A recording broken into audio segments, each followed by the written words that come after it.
Inzamam, this visit could not come at a more precarious time, as Trump even himself acknowledges this ceasefire seems to be on life support. Where do things stand where you are right now in the Middle East? What are the Gulf nations watching for on this trip? Well, all eyes will be on this trip, there's no doubt, because President Trump going to China at this time during this conflict, at the moment that we're in during this conflict as well, where the ceasefire hangs in the balance, where negotiations pretty much aren't going anywhere, and then the US going to visit a superpower like China, who is effectively, remember, on the other side of President Trump when it comes to this conflict, is massively significant. China's got a strong relationship with the Gulf nations. It's played a huge role when it comes to not just business and trade within the Gulf nations, but actually playing a diplomatic role as well. Remember, back in 2023, China helped broker the peace between Saudi Arabia and Iran. It played a vital role in that. And I think President Trump will be wanting to head to China to try and get them to offer their assistance in something similar. As Laura mentioned, yes, he will be asking President Xi to push Iran to open up the Strait of Hormuz. And I think China, on the other hand, will know that they've got the upper hand, given their strong relationship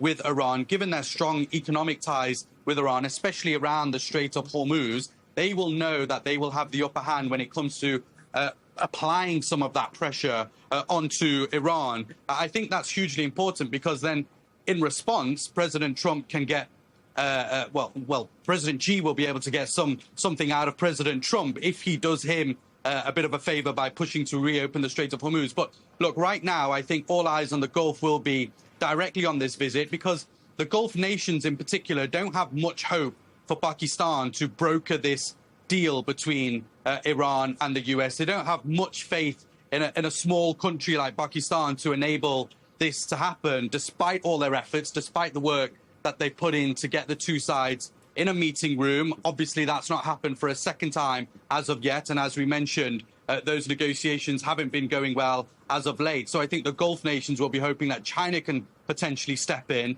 and also assist with those talks. Max, over the course of this war, Trump has lamented that China wasn't doing enough to help end this conflict, but then he's also said that the U.S. doesn't need Beijing's help to end this conflict. Just kind of pivoting or dovetailing off of what Inzi was mentioning there, how critical is Chinese support in resolving this conflict with Iran? I don't think China is going to be a major factor in resolving this conflict. I don't think they're eager to do Trump any favors. They realize that they're sitting on some of the largest oil stockpiles in the world. So they have many months of leeway before the blockade of the Strait of Hormuz begins to bite them. And frankly, I think they're probably happy to let Trump twist in the wind and deal with the consequences of his own reckless war of choice. I think the Chinese realize that Trump is coming to Beijing probably weaker than any previous U.S. president who has ever met a Chinese leader before, because not only is Trump weakened by the war with Iran, he is also weakened by the Supreme Court rulings undermining his authority to willy-nilly slap tariffs on China and other countries. And he's also weakened because China stared him down last year in their big trade showdown, where Trump threatened tariffs of over 100% on China. And China said, oh, yeah, you want to play that game? We're going to cut off rare earth minerals to the U.S. economy. And Trump had to back down. So now I don't think Trump is in a very strong position to demand anything, much less China resolving the Iran war, which I don't think they can do anyway, because for Iran, it's an existential matter of regime survival. So they're not going to do any favors for China or anybody else. They're going to do what they think is in their best interest. Mark, amid Trump's tariffs, we've seen China step in and grow its economic partnerships.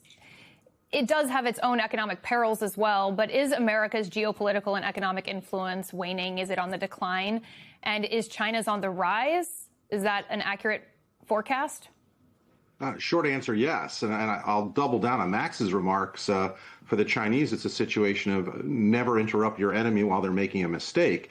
And to put it in the broader geopolitical context, what the United States is doing, or has done over the last year and a half, is alienate so many of its longstanding allies. And one of our major strategic advantages over the Chinese, militarily, economically, and politically, has been that if there is ever some sort of confrontation, whether it's kinetic or non-kinetic, we were always able to know, and they knew, that we would be able to stand with our allies, that it wouldn't just be a U.S.-China confrontation, it would be Japan, it would be the South Koreans, it would be NATO allies potentially, and we've sort of abdicated that with the way we've been treating our NATO allies.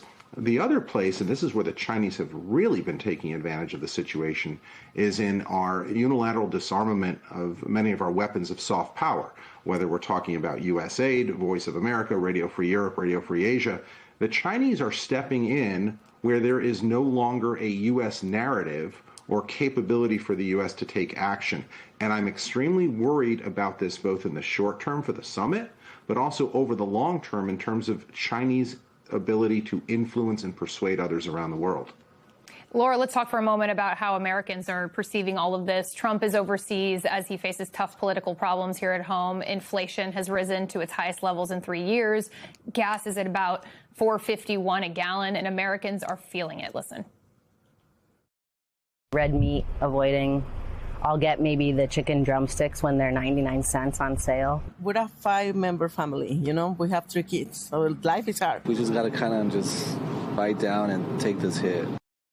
Americans are making tough choices. Clearly, they're not happy in many circumstances, and the president is wholly focused on the war with Iran on the global stage. Is there any concern inside the White House that you're hearing, Laura, about over-allocating to foreign policy while Americans are frustrated and feeling the financial pain at home?